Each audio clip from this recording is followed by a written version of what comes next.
Aleister Crowley's 81st Liber, Moonchild, the butterfly net. Chapter 3, Telekinesis, being the art of moving objects at a distance. The Countess Modich was far more famous than most prime ministers or imperial chancellors, for to the great bewilderment of many alleged men of science, she had the power of small objects to move without apparent physical contact. Her first experiments had been with a purblind old person named Udowitz, who was in love with her in his senile way. Few people swallowed the published results of his experiments with her. If convinced, they would have been very much startled, for she was supposed to be able to stop clocks at will, to open and close doors without approaching them, and other feats of the same general type. But she had sobered down since leaving the professor, which she had done just as soon as she had acquired enough money to get married to the man she wanted. Her power had left her instantly, strange to say, and many were the theories propounded connecting these circumstances, but her husband had displeased her. She had flown off in a rage, and her power had returned, but most of her sensational feats were relegated to the bad, mad old days of wild and headstrong youth. At present, she merely undertook to raise light, small objects, such as tiny celluloid spheres, from the table without touching them. Can't you do that with like static electricity or the chi or Reiki sort of stuff? So Cyril explained when Lisa asked, "What does she do?" The Countess was supposed to know no English. She spoke it well as anyone in the room, of course. "She moves things," he said, "manages to get hold of a couple of hairs when we're tired of looking at foolishness for hours together, twists them in her fingers, and miracle of miracles, the ball rises in the air. This is every word considered by all rightly disposed people to be certain proof of the immortality of the soul." Don't know how that sort of, well, people make, oh, well, if this one part of the claim is true, everything else must be. That's not the case, though. But doesn't she challenge you, ask you to search her and all that?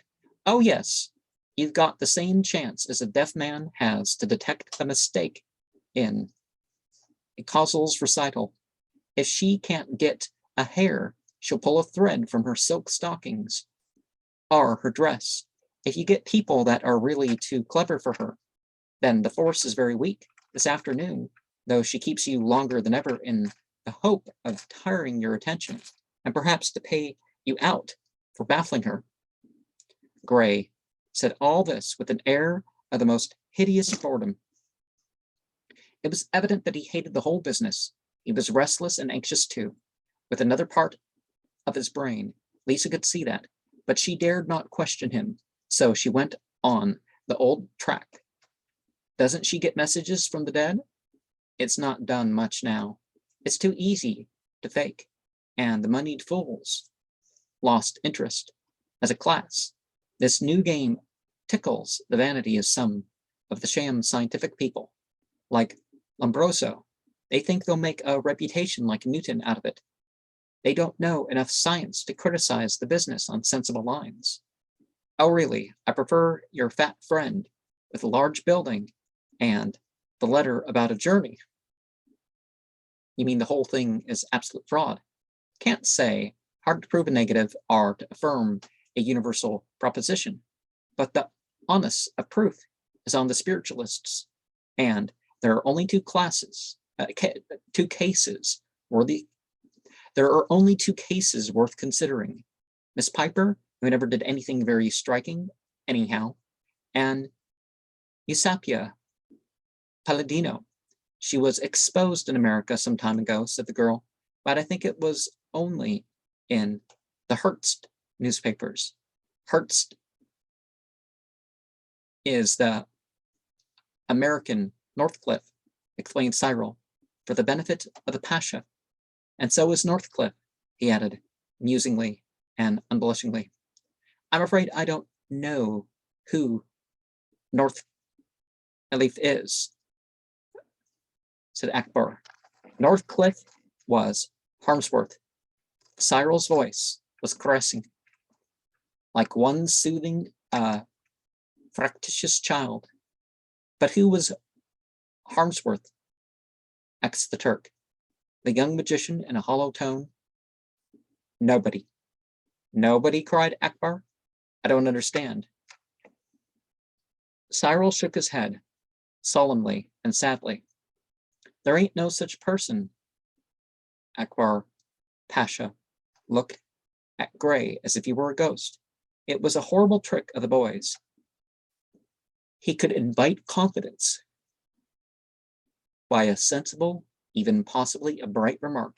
Then, in an explanatory way, he would lead his interlocutor with exquisite skill through quaking sands of various forms of insanity, only to drop them at the end into the bog of dementia. The dialogue suddenly realized itself as a nightmare. To Cyril, it was probably the one genuine pleasure of conversation. He went on in a brisk, professional manner, with a suave, persuasive smile. I am trying to affirm the metaphysical dogma enunciated by Schelling in his philosophy of the relative, emphasizing in particular the dilemma that the acceptance of the objective as real involves the conception of the individual as a tabula rasa, thus correlating Occidental theories of the absolute with the Buddhist doctrine of the Sakyadhita, but confer and rebuttal the Bhagasanaya Samhita Upanishad. He turned brusquely to Lisa, with finality of one who has explained everything to the satisfaction of everybody. Yes, you do right to speak in defense of the Yusapia Palladino. We will investigate her when we reach Nepal's. You seem determined that I should go to Nepal's. Nothing to do with me, the master's orders. He'll explain. By and by, now let's prove that this lady, whose locks are bushy and black as a raven's, has no hairs concealed upon her person. I hate you when you're cynical and sarcastic. Love me. Love my dog. Simon F. arrested his attention with an imperious gesture. Come into the garden, Maud, said Cyril suddenly. For the black bat, night hath flown. He took her by the arm. Girl, he said, when they were among the flowers, with his long arms about her, and a passionate kiss, still flaming through every nerve of both their bodies. I can't explain now, but you're in the most deadly danger from these people. And we simply can't get rid of them. Trust us and wait. Till they're gone, keep away from them. Make any excuse you like if it's necessary. Sham a hysterical attack and bolt if the worst comes to the worst. But don't let either of them manage to scratch you. It might be your death. His evident earnestness did more than convince her. It reassured her on her whole position. She realized that he loved her, that his manner was merely an ornament, an affection like his shaved head and his strange dress, and her own love for him, freed from all doubt, rushed out, as does the sun from behind the crest of some cold pyramid of rock and ice in mountain lands. When they returned to the studio, they found that the simple preparations for the seance had been completed. The medium was already seated at the table with the two men, one on either side of her. Before her, between her hands, were some small spheres of celluloid, a couple of pencil ends, and various other small objects. These had been examined with the utmost care, as who should examine the tail of a dog to find out whether he would bite. The history of spiritualism is that of blocking up every crack in a room with putty and then leaving the door wide open. It may well be doubted whether even the most tedious writer could describe a seance with success. People generally have an idea that there is something exciting and mysterious about it. In reality, people who boast of their ability to enjoy their third consecutive sleepless night have been known to pray their maker for sudden death at least 2 hours before the occurrence of the first phenomenon. To be asked to keep the attention unceasingly on things of not the slightest intrinsic interest or importance is absolutely maddening to anyone above the mental level of a limpet. Well, people often address the whole meditation thing like you're blanking the mind, or you're shifting things, or you're trying to hear or behind, right? And there is something, and then if you're not getting the impulse, at least your brain kind of generates some random colors and stuff, but that doesn't totally explain the visions in themselves. Well, depends on what the visions are, but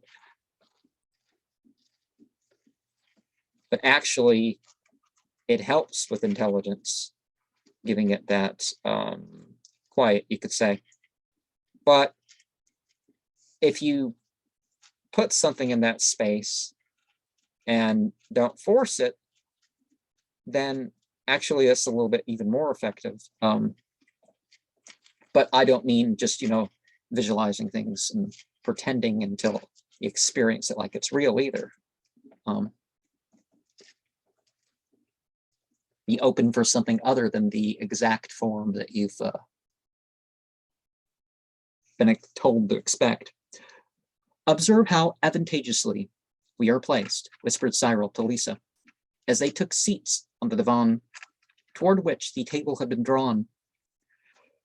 For all we know, one or both those men are in collusion with Modich. I'd stake my life, simple Simon isn't, but I wouldn't expect my own twin brother to take my word for it. In a manner like this, then the curtains have been drawn. Why? To help the force along, it is supposed to be connected force, and we cannot even imagine how light could interfere with it. Otherwise, it is that the light distresses the medium in her peculiar state, just as the policeman's bullseye distresses the burglar in his peculiar state. Now look here, these arguments about evidential phenomena always resolve themselves into questions of the conditions prevailing at the time. But the jest is that it always turns out that the argument is about conjuring tricks, not about forces at all. Won't she mind us talking? Mediums always encourage the sitters to talk. The moment she sees us getting interested in what we are saying, she takes the opportunity to do the dangerous, delicate part of the trick. Then she calls our attention, says we must watch her very carefully to see that the control is good and no cheating possible, because she feels the force coming very strong. Everybody disguises himself as a cat at a mouse hole, which you can keep up after long training, about 3 minutes. Then the attention slackens slightly, and she pulls off the dear old miracle. Listen, Simon If was engaged in a violent controversy with the Pasha as to the disposition of the 6 legs at their end of the table. On the accurate solution of this problem, knotty in more than one sense, depended the question as to whether the medium could have kicked the table and made one of the balls jump. If it were proved that it was impossible, the question would properly arise as to whether a ball had jumped anyhow. Isn't it the dullest thing on earth? Droned Cyril. But even without what he had said in the garden, she would have had known that he was lying. For all his nonchalance, he was watched very acutely. For all his bored, faded voice, she could feel every tone tinkling with suppressed excitement. It was certainly not the seance that interested him, But what was it? The medium began to moan. She complained of cold. She began to twist her body about. She dropped her head suddenly on the table and collapsed. Nobody took any particular notice. It was all part of the performance. Give me your hands, she said to Lisa. I feel you are so sympathetic. As a matter of fact, the girl's natural warmth of heart had stirred her for a moment. She reached her hands out. But Simon If rose from the table and caught them. You may have a hair or a loose thread, he said sharply. Lights up, please, Cyril. The old mystic proceeded to make a careful examination of Lisa's hands, but Cyril, watching him, divined an ulterior purpose. I say, he drawled, I'm afraid I was in the garden when you examined the Countess. Oughtn't I to look at her hands, if this is to be evidential? Simon If's smile showed him that he was on the right track. He took the medium's hands and inspected them minutely. Of course, he found no hairs. He was not looking for them. Do you know, he said, I think we ought to file off those nails.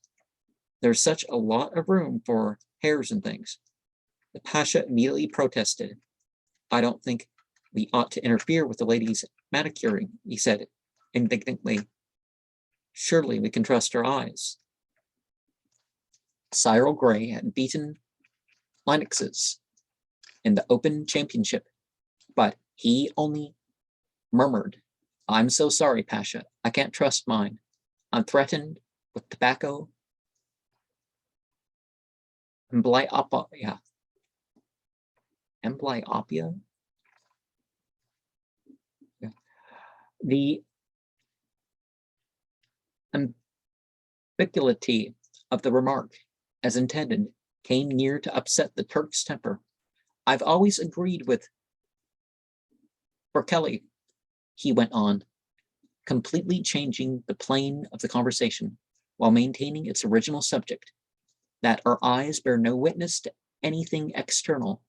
I am afraid I am only wasting your time, because I don't believe anything I see in any case.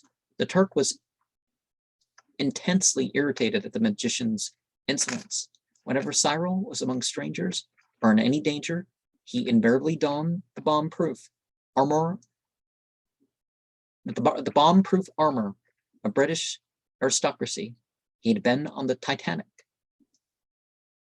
a second and a half before she took the last plunge, and had turned to his neighbor and asked casually, do you think there is any danger? Half an hour later, he had been dragged into a boat, and on recovering consciousness, took occasion to remark that the last time he had been spilt out of a boat was in Byron's Pool, above Cambridge, England, you know, and proceeded to relate the entire story of his adventure. He passed from one story to another, quite indifferently, to the tumult on the boat, and ended by transporting the minds of others far from the ice of the Atlantic to the sunny joys of the May week at Cambridge. He had got everybody worked up as to what would happen after. First shot, just before Ditton, and missed by half a blade. Jesus washed us off and went away like the devil. Third were coming up like steam, with Hall behind them, and old TJ cursing them to blazes from his gi. It was L for leather, all up the long reach. Then, thank goodness, Hall bumped third just under the railway bridge. Cox yelled, and there was Jesus. But they never heard what happened to the first boat of that excellent college, for Gray suddenly fainted, and they found that he was bleeding slowly to death from a deep wound over the heart. This was the man who was frightened out of his life at the possibility of a chance scratch from an exquisitely clean and polished fingernail. The Turk could do nothing but bow. Well, if you insist, Mr. Gray, we can only ask the lady. He did so, and she professed most willingly eagerness. The operation was a short one, and the seance recommended. But in a few minutes, the Countess herself wearied. I know I shall get nothing, It is no use. I do wish baby were here. She could do what you want in a minute. The Pasha nodded gleefully.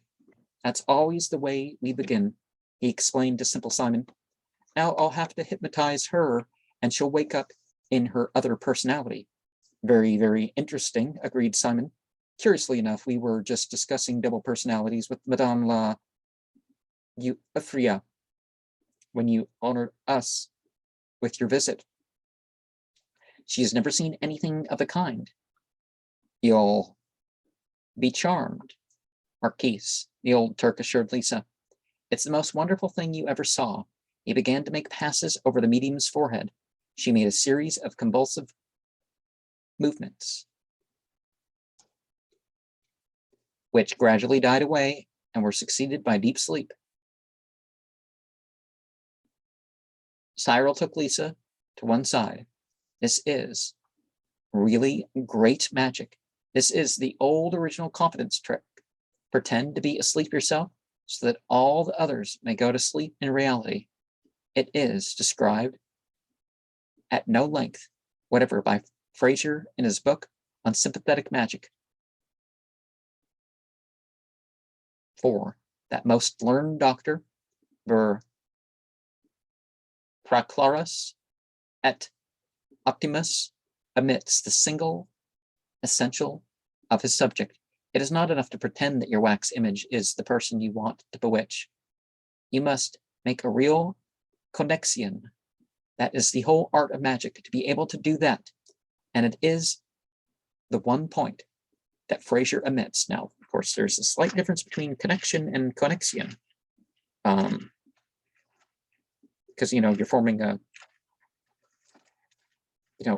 overlapping convergence point, not just a relation between the two, but either one works in most cases, right? The Countess was now heaving horribly and emitting a series of complicated snorts.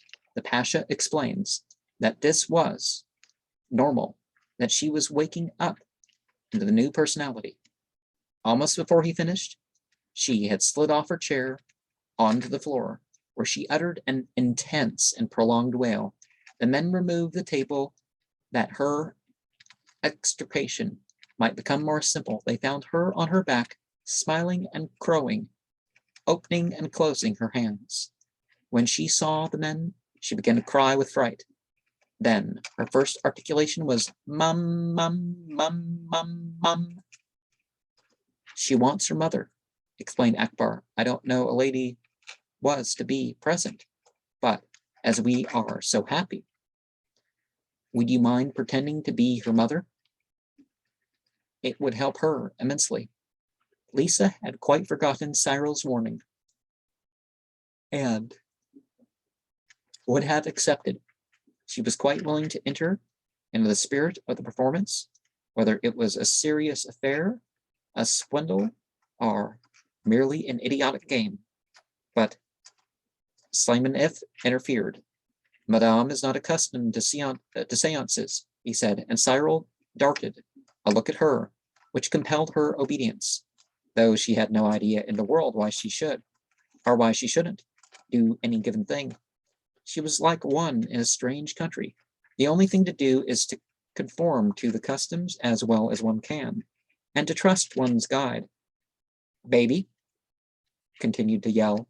The Pasha prepared for the event, whipped a bottle of milk out of his pocket, and she began to suck at it contentedly. What ridiculous fellows those old alchemists were, said Cyril to his beloved. How could they have gone on fooling with their their Athenors and Kirkbites and Alembics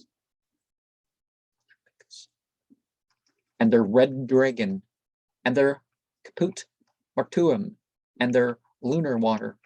They really had no notion of the dignity of scientific research. There was no need to press home the bitterness of his speech. Lisa was already conscious of a sense of shame at assisting at such degrading imbecilities. Baby relinquished the bottle and began to crawl after one of the celluloid balls, which had rolled off the table when they moved it. She found it in a corner, set up, and began to play with it. All of a sudden, something happened, which shocked Lisa into a disgusted exclamation. It's all part of the assumption of babyhood, said Cyril coldly, and a bad one. For there's no reason why obsession by a baby's soul or mind should interfere with adult reflexes. The real reason is that this woman comes from the lowest sewers of Budapest. She was a common prostitute at the age of 9 and only took up this game as a better speculation. It is part of her pleasure to abuse the license we allow her by such bestialities. It is a mark of her black envy. She does not understand that her foulness does not so much as soil or shoe heather. Shoe leather? There's some mistypings in this. Despite her years of practice in the art of not understanding English, Baby winced momentarily, for her dearest thought was the social prestige which she had enjoyed. It was terrible to see that the real thing was not under the slightest illusion. She did not mind 1,000 exposures as a fraud, but she did want to keep up the bluff of being a countess. She was past 35. It was high time she found an old fool to marry her. She had designs on the Pasha. She had agreed to certain proposals in respect of this very seance, with a view to getting him into her power. He was apologizing for her in the conventional way to Simon If. She had no consciousness or memory of this state at all, it appeared. She will grow up in a little while, wait a few moments only, and so it happened soon she was, prattling to the Pasha, who thoughtfully produced a doll for her to play with. Finally, she came over on her knees to Lisa and began to cry and simulate fear and stammer out a confession of some kind. But Lisa did not wait to hear it. She was hot-tempered and constitutionally unable to conceal her feelings beyond a certain point. She dragged her skirts away roughly and went to the other end of the room. The Pasha depreciated the action with oriental aplomb, but the medium had already reached the next and final stage. She went to the Pasha, sat on his knee, and began to make the most violent love to him, with wanton kisses and caresses. That's the best trick of the lot, explained Cyril. It goes wonderfully with a great many men. It gets their powers of observation rattled. She can pull off the most obvious miracles and get them to swear that the control was perfect. That's how she fooled Udowitz. He was a very old man, and she proved to him that he was not as old as he thought he was.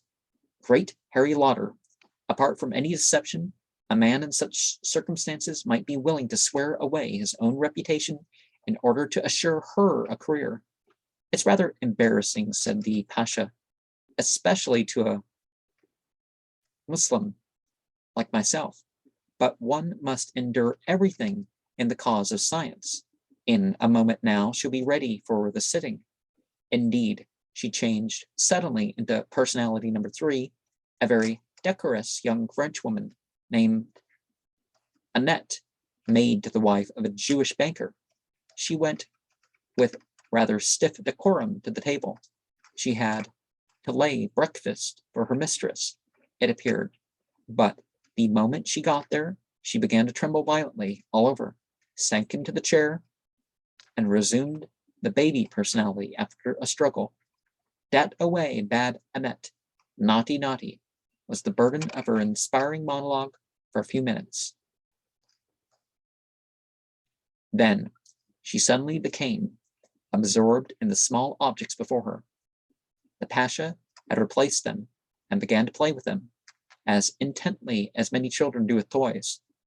Now, we must have the lights down, said the Pasha.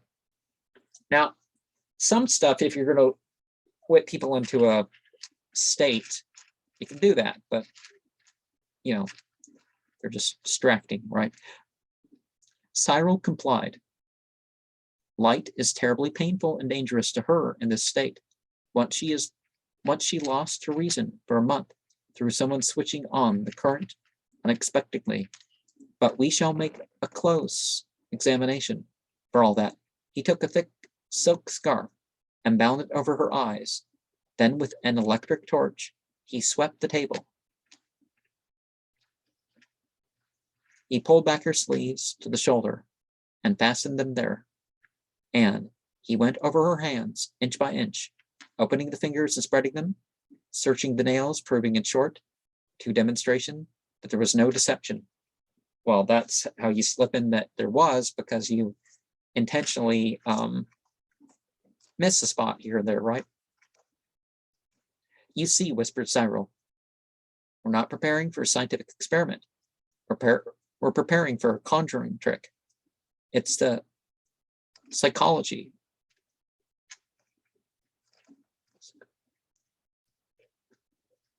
of trickery. Not my idea, the master's. However, the attention of Lisa,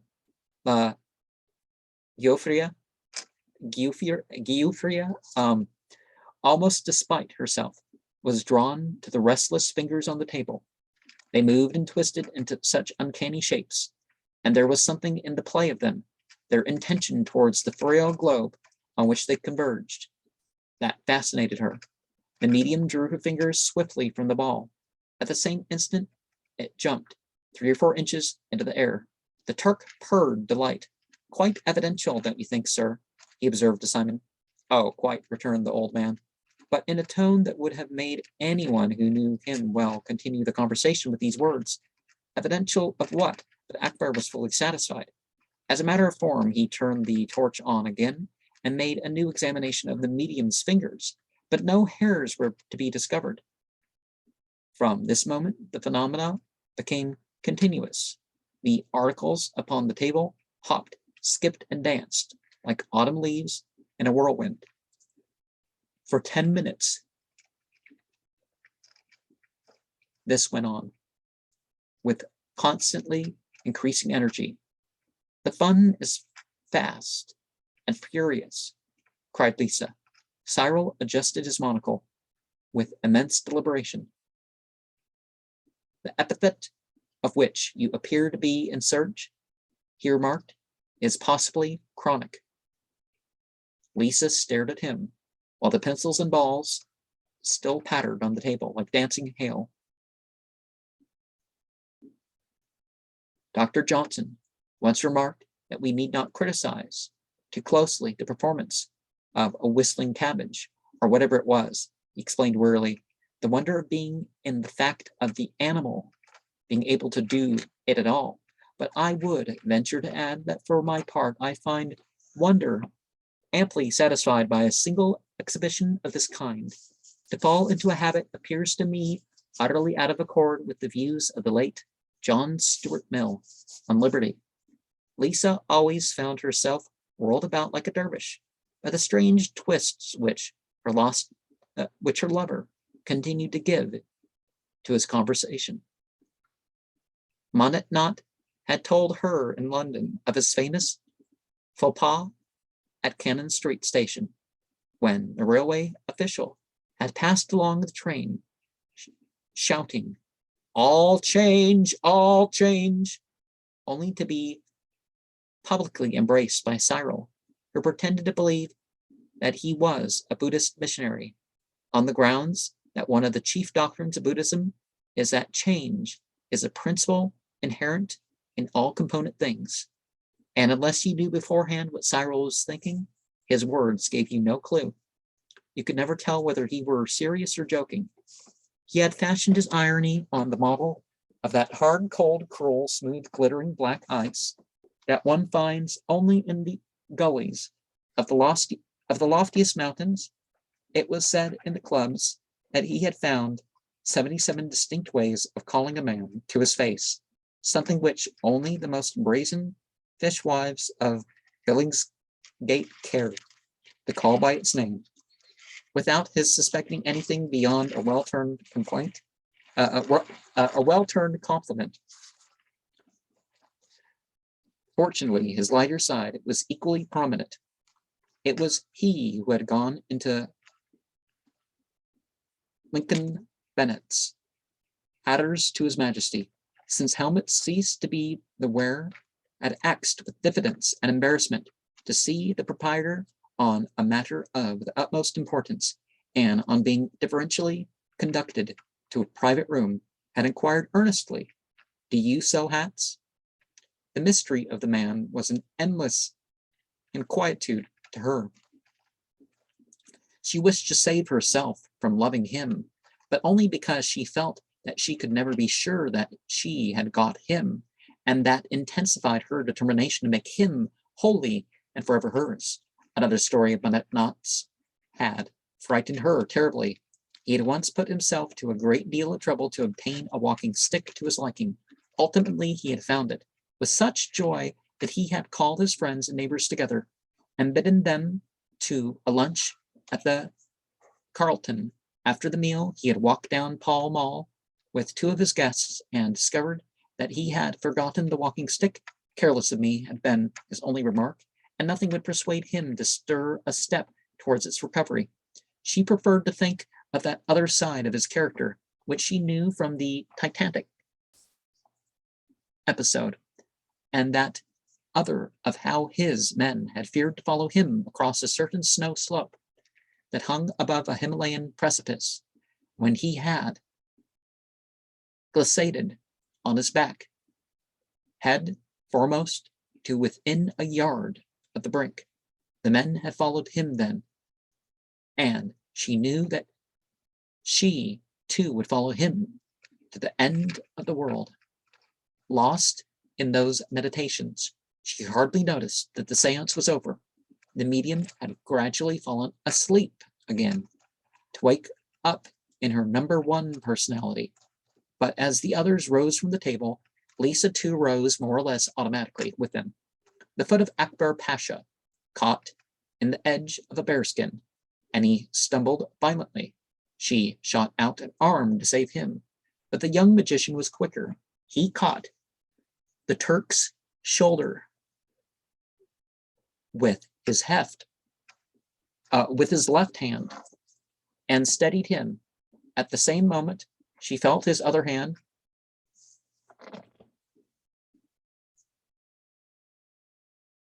crushing her wrist, and her arm bent back with such suddenness that she wondered that it did not snap. The next moment she saw that Cyril, with his hand on the Pasha's arm, was begging permission in his silkiest tones to examine a signet ring of very beautiful design. "Admirable," he was saying, "but isn't the edge too sharp, Pasha? One could cut oneself if one drew one's hand across it sharply, like this." He made a swift gesture. "You see," he remarked. A stream of blood was already trickling from his hand. The Turk looked at him with sudden black rage, of which she could not guess the cause. Cyril had expressly told her that a scratch might be death, yet he had courted it, and now he stood exchanging commonplaces with his blood dripping upon the floor. Impulsively, she seized his hand and bound it with her handkerchief. The Countess had wrapped her furs about her, but suddenly she felt faint. "I can't bear the sight of blood," she said, and collapsed upon the divan. Simon If appeared at her side with a glass of brandy. "I feel better now. Do give me my hat." "Marquise," again Cyril intervened. "Over my dead body," he cried, feigning to be a jealous lover, and adjusted it with his own hands. Presently the visitors were at the door. The Turk became voluble over the seance. "Wonderful," he cried. "One of the most remarkable I was ever present at." "So glad, Pasha," replied Gray, with his hand on the door. "One can't pick a winner every time at this game, can one?" Lisa Giuffria saw that, somehow, the courteous phrase cut like a whip of whalebone. She turned as the door closed, To her surprise, she saw that Simon If had sunk on the divan, and that he was wiping the sweat from his brows. Behind her, her lover took a great breath, as one who comes out of a deep water. Then she realized that she had been present, not at a seance, but at a battle. She became conscious of the strain upon herself, and she broke into a flood of tears. Cyril Gray, with a pale smile, was bending upon her face, kissing away the drops, even as they issued, and beneath her, his strong arm bore her whole weight without a tremor. Chapter 4 will be Lunch After All, and a luminous account of the fourth dimension. And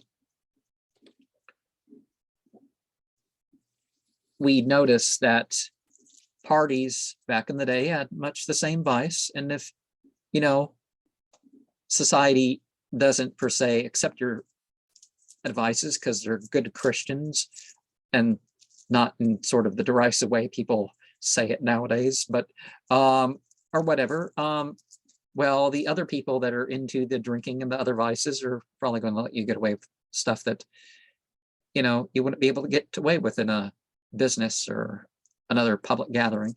And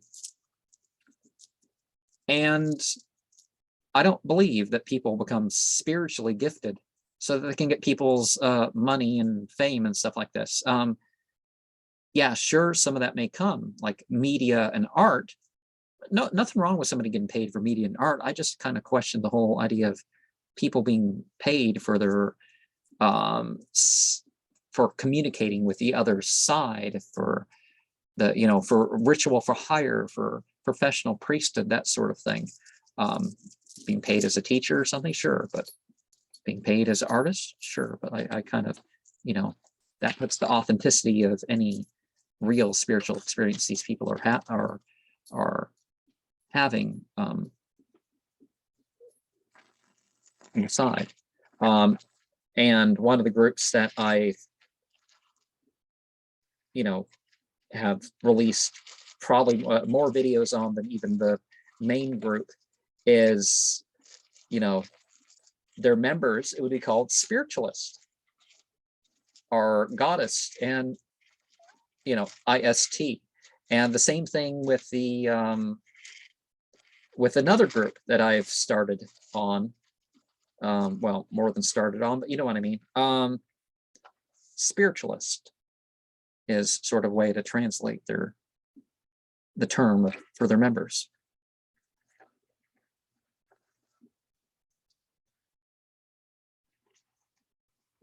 God movers or whatever, you know.